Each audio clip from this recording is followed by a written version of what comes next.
Welcome to The Explainer. Today, we're diving straight into the body's brilliant packaging. We usually think of the heart and the lungs as the absolute stars of the show in the chest. But today, we're focusing on the remarkable biological wrapping paper that makes human respiration entirely possible. Let's take a look at your anatomy in a completely new light.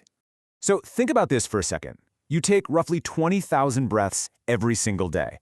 Your lungs are just constantly expanding, deflating, dragging against the hard, bony cage of your ribs and that thick muscle of your diaphragm.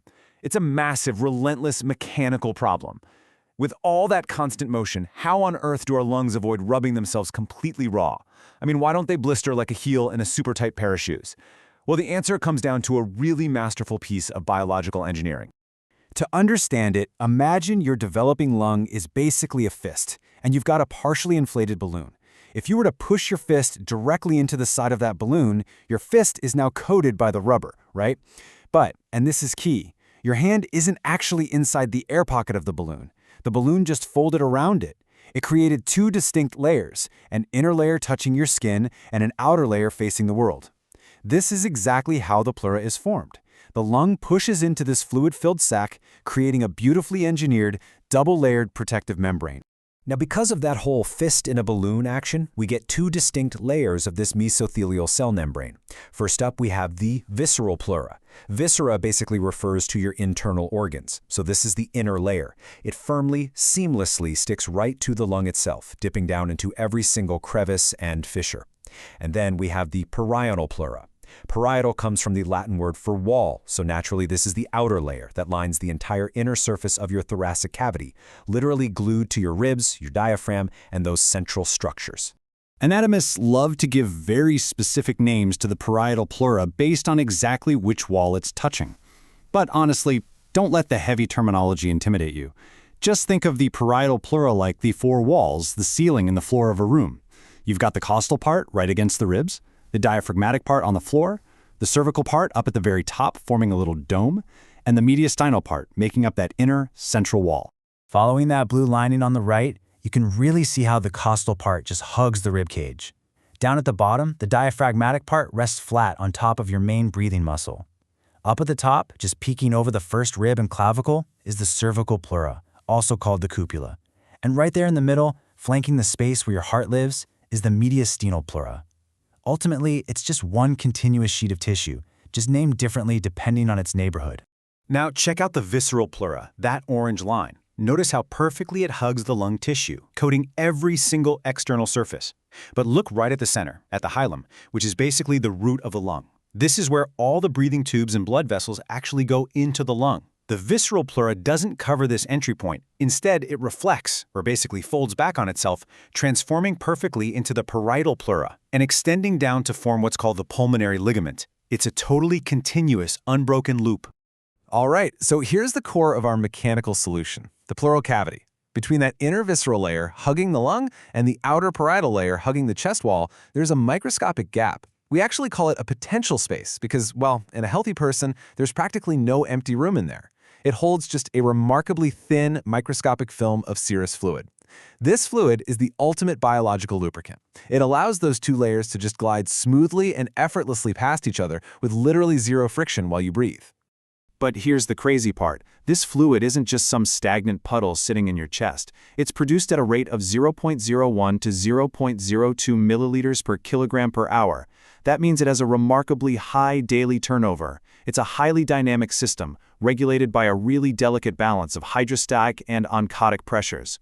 It's constantly being secreted into the cavity and continuously drained away by your thoracic lymphatic system to keep that fluid level absolutely perfect and ultra-thin. Even with all this amazing lubrication, your lungs still need room to expand when you take a really massive gulp of air, right? Notice those empty pockets at the bottom and sides? These are the pleural recesses, specifically the costodiaphragmatic and costomediastinal recesses. Think of them like strategic expansion joints in a building. The parietal pleura extends further down than the resting lung itself. The costodiaphragmatic recess, for example, drops about 5 centimeters below the lowest point of your resting lung.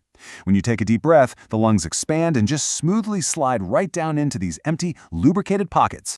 Okay, let's talk wiring. How is this area plugged into your nervous system? because this is where things get super fascinating from a clinical perspective. The two pleural layers are wired very differently. The inner, visceral pleura, the one touching the lung, mostly just has dull, visceral sensory nerves. But the outer, parietal pleura lining the chest wall, it is heavily wired with highly sensitive somatic sensory nerves. The costal sections get supplied by the intercostal nerves, and the central, mediastinal, and diaphragmatic sections get their wiring from the phrenic nerve. So, why should you care about this nerve wiring? Well, it perfectly explains a condition called pleurisy. Pleurisy is basically the inflammation of these pleural layers. If a lung infection like pneumonia, or an injury, or even an autoimmune condition attacks this tissue, that perfectly balanced, microscopically lubricated system we just talked about, it completely breaks down. The tissues swell, the fluid balance gets totally thrown off, and all that smooth sliding just stops.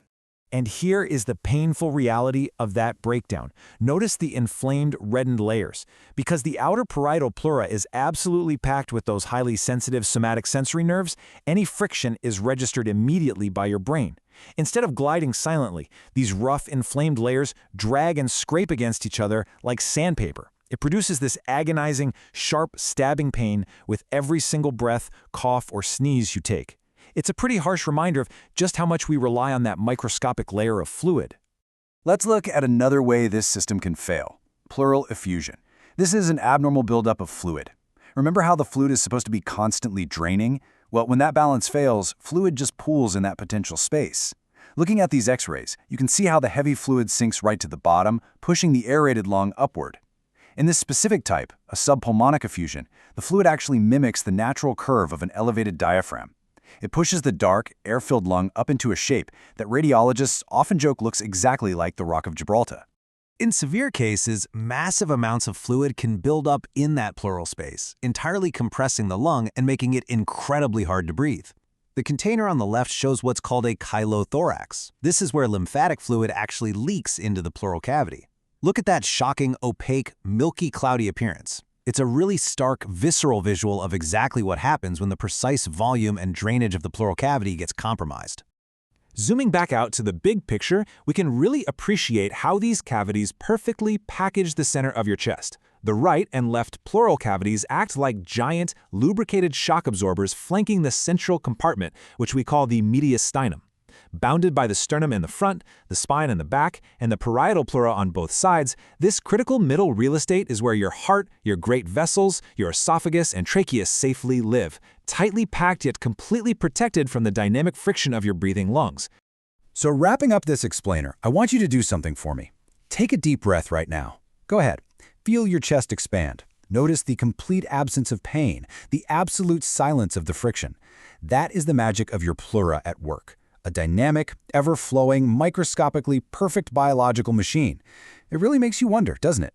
As you take your next perfectly silent, pain-free breath, what other brilliant, hidden machinery is quietly operating inside you right this very second? Keep questioning, keep learning, and I'll catch you on the next explainer.